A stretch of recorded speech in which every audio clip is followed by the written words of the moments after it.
Bismillahirrahmanirrahim. Assalamu alaikum dear students. How are you? I hope you would be fine. This is new countdown book 8 और आज हम कर रहे हैं chapter number 1 with presentation of union and intersection of sets using Venn diagrams. तो ये हमने कुछ चीज़ें ग्रेड 7 के बुक्स में भी पढ़ी हैं और अब हम थोड़ा सा इसको और ज़्यादा एडवांस लेवल में पढ़ेंगे। तो देखते हैं कि इसके अंदर हमारे पास क्या है और इससे रिलेटेड जो हमारे पास एक्सरसाइज में क्वेश्चंस हैं फिर हम उसके बाद उसको इंशाल्लाह सॉल्व करेंगे। ठीक है, तो बच्चों सबसे पहली बात ये कि यूनियन का मतलब होता है दो चीज़ों को ज्वाइन कर देना, इंटरसेक्शन का मतलब होता है कॉमन एलिमेंट्स। ठीक है, तो ये कुछ कॉमन बातें हैं जो आपको पता होनी चाहिए। और उसके बाद जो वेन डायग्राम्स होती हैं वो तो उसके अंदर हमारे पास एक रेक्टेंगल होता है और उसके अंदर फिर आपके पास एक या दो या नंबर ऑफ सेट्स के अकॉर्डिंग आपके पास नंबर ऑफ सर्कल्स होते हैं। ठीक है, तो अब हमारे पास यहाँ पर जो यूनिवर्सल सेट होता है उसको हम इस वेन डायग्राम के अंदर एक्सप्रेस करते हैं और उसके बाद उस यूनिवर्सल सेट के जितने हमारे पास सब सेट्स होते हैं उसको हम सर्कल्स के साथ यहाँ पर शो करते हैं। ठीक है, तो अब यहाँ पर आप देख सकते हो कि हमारे पास एक सेट ए है जो कि यूनिवर्सल सेट का सबसेट है और इसके अंदर हमारे पास दो एलिमेंट्स हैं, पेट्स और एनिमल्स। ठीक है, ये दो एक ही यहाँ पर हमारे पास एक एलिमेंट है विच इज़ पेट एनिमल्स। इसका मतलब है ये जो सेट ए है हमारे पास ये क्या है, set of all the pet animals in the zoo. ठीक है, तो अब ये हमारे पास पेट एनिमल्स है और यूनिवर्सल सेट क्या है, set of all animals in the Karachi जू।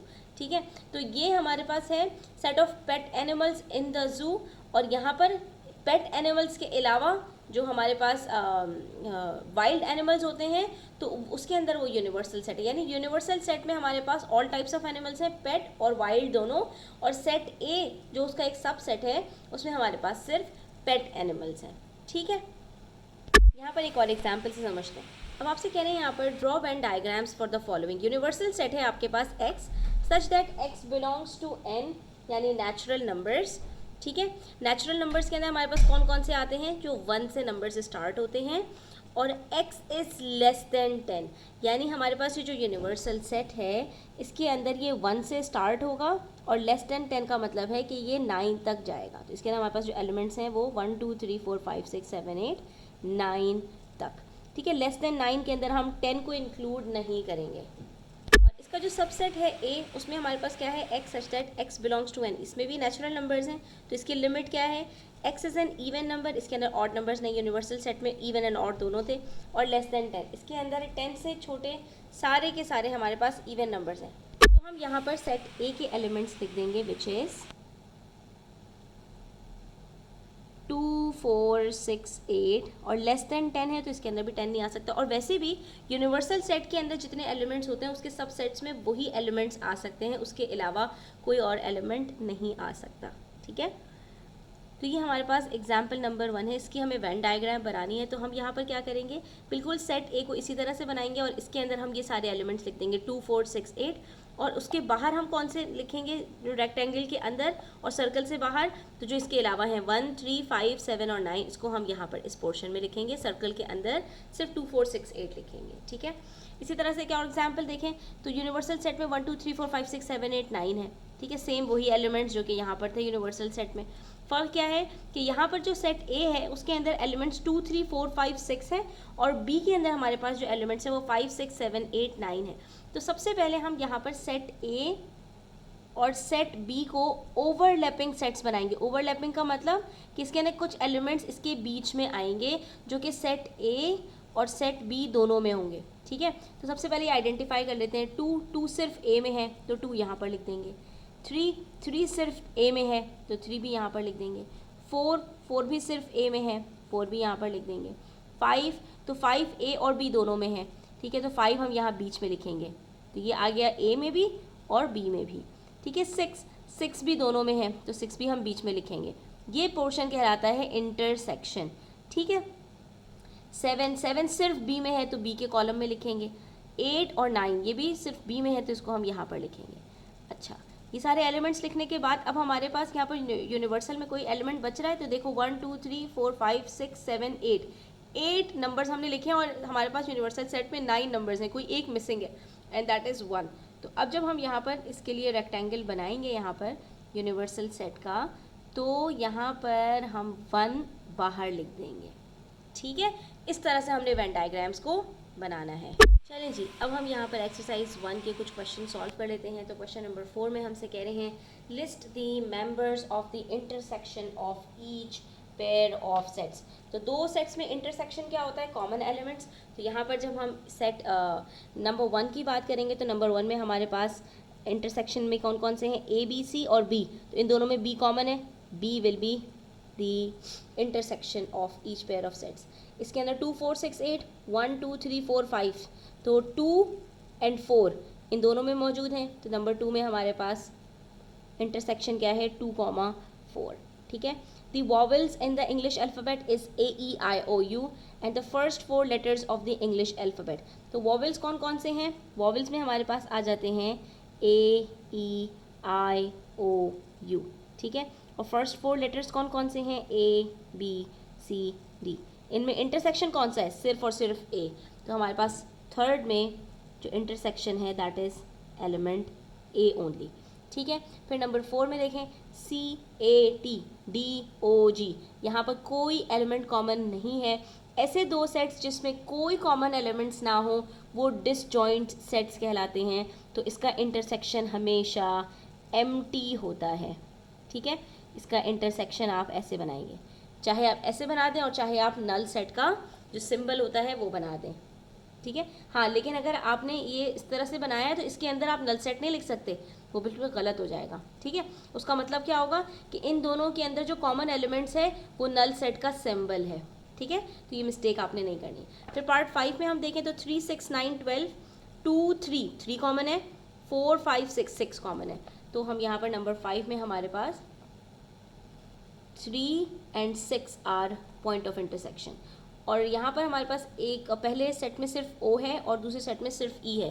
तो यहाँ पर भी हमारे पास क्या है, पॉइंट ऑफ इंटरसेक्शन, यहाँ पर नल सेट है। तो यहाँ पर मैं आपको इसका सिंबल बना कर दिखा दूँ।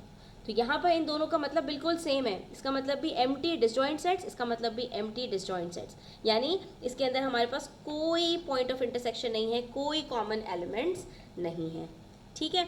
उसके बाद नेक्स्ट क्वेश्चन देखो, list the members of the union of each pair of sets. Union का मतलब सारे एलिमेंट्स लिख दें दोनों सेट्स के, मगर जो रिपीटेड एलिमेंट्स हैं उनको आपने सिर्फ एक दफ़ा लिखना है, ठीक है।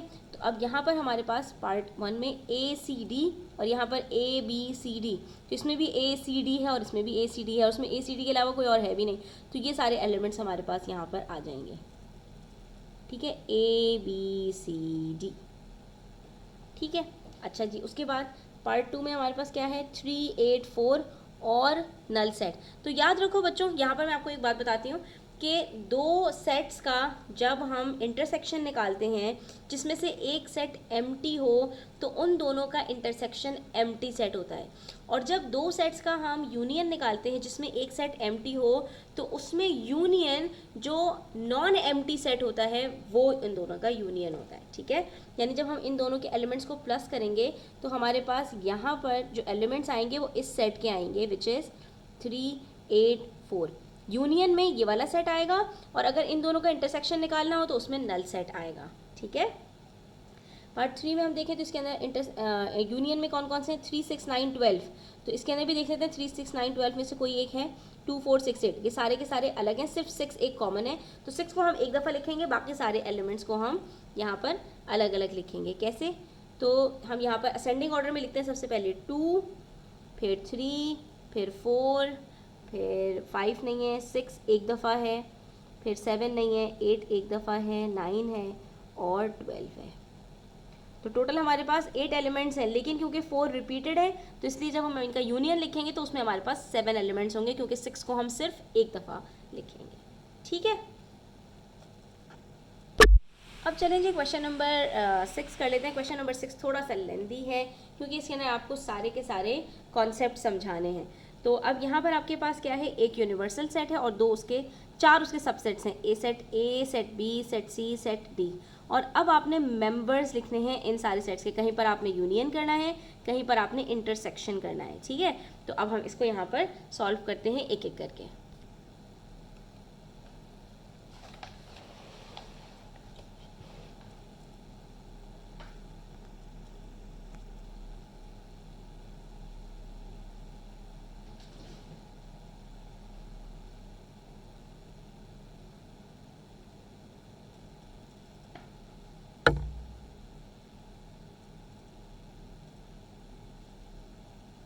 तो सबसे पहले हमारे पास A यूनियन C है। A यूनियन C में हम क्या करेंगे कि A के सारे एलिमेंट्स को लिखेंगे फर्स्ट ब्रैकेट में, विच इज़ 0 2 4 6 8, ठीक है। और फिर हम C के एलिमेंट्स लिखेंगे विच इज़ 1 2 3 एंड 8, ठीक है। ये हमारे पास आ गए A के एलिमेंट्स और ये हमारे पास आ गए C के एलिमेंट्स, और इन दोनों के बीच में यूनियन है। यूनियन का मतलब इन सबको कंबाइन करके हमने लिखना है। तो हम कैसे लिखेंगे, असेंडिंग ऑर्डर में 0 के बाद 1 है, 1 2 के बाद 3 4 5 नहीं है 6 है, और 6 के बाद 8 2 दफ़ा है तो सिर्फ एक दफ़ा हम लिखेंगे। ये हो गया हमारा यूनियन, यानी इसमें हमने सारे एलिमेंट्स को लिखना होता है, लेकिन जो एलिमेंट्स 2 दफ़ा हैं उसको हमने सिर्फ एक दफ़ा लिखना है, ठीक है। इसी तरह से हम A यूनियन D और C यूनियन D भी कर लेते हैं। तो देखो यहाँ पर A यूनियन D के अंदर हमारे पास 0 2 4 6 8 है और 4 5 6 7 है, तो इसको भी हम इस तरह से लिखेंगे 0 2 4 5 6 7 8, ठीक है। यहाँ पर कौन कौन से कॉमन एलिमेंट्स हैं C यूनियन D के अंदर, 1 2 3 8, तो यहाँ पर भी आ जाएगा 1 2 3, फिर 4 5 6 7 और फिर 8, ठीक है। अब यूनिवर्सल के साथ जब आपने करना है तो सारे के सारे यूनिवर्सल के ही एलिमेंट्स आएंगे। तो कुछ चीज़ें आपने याद रखनी, क्यों, क्योंकि यूनिवर्सल के अंदर तो सारे के सारे एलिमेंट्स ऑलरेडी मौजूद हैं। तो यूनिवर्सल के साथ जब हम यूनियन करते हैं तो सारे के सारे यूनिवर्सल के एलिमेंट्स हमारे पास आ जाते हैं आंसर में, ठीक है। तो अब यहाँ पर C के अंदर हमारे पास है 1 2 3 8, और यूनिवर्सल में हमारे पास कहाँ से है, 0 से लेके 9 तक सारे एलिमेंट्स लिखने की ज़रूरत नहीं है, आप यहाँ पर डॉट डॉट डॉट डाल के लिख सकते हैं। तो इसके अंदर हमारे पास सारे के सारे आ गए, क्योंकि 0 1 2 3 के अंदर ही तो 1 2 3 8 है, तो यहाँ पर हमारे पास सारे पास यूनिवर्सल के एलिमेंट्स आ जाएंगे, ठीक है। फिर मैंने आपको ये बताया था कि जब हम नल सेट के साथ यूनियन करते हैं तो जो सेट के एलिमेंट्स होते हैं नॉन एम्प्टी के, वो सारे एलिमेंट्स हम यहाँ पर लिखते हैं। एम्प्टी सेट के अंदर तो कुछ भी नहीं है, लेकिन इसमें सारे एलिमेंट्स हैं तो इसके सारे एलिमेंट्स हमारे पास आंसर में आ जाएंगे। यानी जो हमारे पास अगर दो सेट्स हैं, एक दूसरे का सबसेट है, तो जो आपके पास यहाँ पर यूनियन में सुपर सेट के जो एलिमेंट्स हैं वो हम लिखते हैं, और अगर दो ऐसे सेट्स हैं कि एक सबसेट है दूसरा सुपर सेट है और उसका हम इंटरसेक्शन कर रहे हैं, तो जो सब सेट है उसके सारे एलिमेंट्स हम लिखते हैं, ठीक है। इस चीज़ को आपने यहाँ पर याद रखना है। अब बारी आती है इंटरसेक्शन की, A इंटरसेक्शन B। तो अब इसके अंदर हमने सिर्फ कॉमन एलिमेंट्स को तलाश करके लिखना है। तो 0 2 4 6 8 और 1 3 5 7 9 में हमारे पास कोई एलिमेंट कॉमन है ही नहीं। इसमें सारे इवन आ रहे हैं, इसमें सारे ऑड आ रहे हैं, तो इसका आंसर क्या होगा, एम्प्टी, यानी नल सेट। कोई कॉमन एलिमेंट्स है ही नहीं, कोई इंटरसेक्शन है ही नहीं। ऐसे दो सेट्स क्या कहलाते हैं, डिसजॉइंट सेट्स कहलाते हैं, जिनका कोई कॉमन एलिमेंट ना हो। इसी तरह B इंटरसेक्शन C में 1 3 5 7 9 और 1 2 3 8, तो इसके अंदर 1 और 3 हमारे पास कॉमन है, तो इसके अंदर 1 3 हमारे पास आंसर में आ जाएगा, ठीक है। क्योंकि इंटरसेक्शन है और इसमें हम सारे सबसेट के जो एलिमेंट्स होते हैं उसको कंसिडर करते हैं, या दोनों अगर अलग अलग सेट्स हैं तो हम इसके कॉमन एलिमेंट्स को लेते हैं। तो C और D में हमारे पास कोई कॉमन एलिमेंट्स हैं 1 2 3 8 4 5 6 7, इसमें कोई कॉमन एलिमेंट्स नहीं है, तो हम यहाँ पर नल सेट का सिंबल बना देंगे या एम्प्टी सेट का सिंबल बना देंगे, कोई एक चीज़ करेंगे, ठीक है। इसी तरह से जब हम किसी नल सेट के साथ इंटरसेक्शन निकालते हैं तो उसके आंसर में नल सेट ही आता है। क्यों, क्योंकि इन दोनों में कॉमन क्या है, एम्प्टी होना। तो इसके अंदर हमारे पास यहाँ पर एम्प्टी सेट इनका जो है वो इंटरसेक्शन होगा, ठीक है। या फिर आप इसके अंदर यहाँ पर सिंबल बना सकते हैं कि इन दोनों में हमारे पास कॉमन जो है वो एम्प्टी है। और यूनिवर्सल के साथ जब इंटरसेक्शन करते हैं तो यूनियन में यूनिवर्सल सेट लिखते हैं और इंटरसेक्शन में जो सबसेट होता है वो लिखते हैं। तो इसके अंदर हमारे पास इन दोनों में कॉमन कौन से एलिमेंट्स हैं, वो सारे जो B में है, क्योंकि B के सारे एलिमेंट्स U से ही आए हैं, तो ये हमारे पास आ जाएगा 1 3 5 7 9, ठीक है। तो बच्चों आज के लिए इतना ही। इंशाल्लाह नेक्स्ट वीडियो के अंदर हम question number 7 and onward solve करेंगे। तब तक अपना ख्याल रखें। चैनल पर नए हैं तो सब्सक्राइब करते जाएं, वीडियो अच्छी लगी हो तो लाइक करें, अपने फ्रेंड्स के साथ ज़रूर शेयर करें। टेक केयर, अल्लाह हाफिज़।